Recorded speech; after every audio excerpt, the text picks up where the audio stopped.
आज सादर झालेला मी सावित्रीबाई फुले बोलतो हा एक प्रातिप्रयोग आपल्या सर्वांना सावित्रीबाई फुलेंच्या कार्याची, संघर्षाची आणि स्त्रियांच्या शिक्षणासाठी केलेल्या संघर्षाची प्रभावी जाणीव करून देणारा ठरला. हा प्रयोग केवळ कला आविष्कार नसून केवळ कला आविष्कार नसून प्रबोधनाचा प्रभावी माध्यम आहे. आणि या उत्कृष्ट सादरीकरणासाठी प्राचार्या डॉक्टर वृषालीताई रणधीर, पुणे कलाकार व दिग्दर्शक आणि संयोजन समितीचे मी मनपूर्वक आभार मानतो.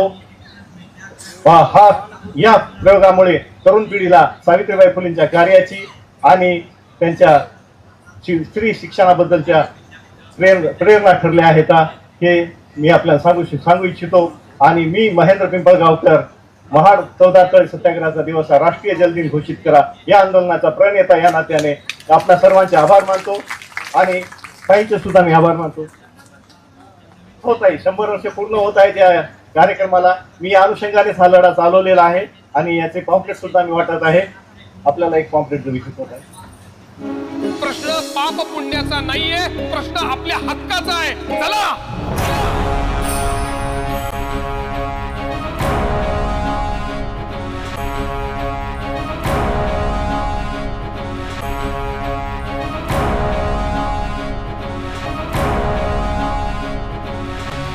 स्पर्शिले तू ओंजळीने, फुले केले पाणी चवदार तळ्याचे.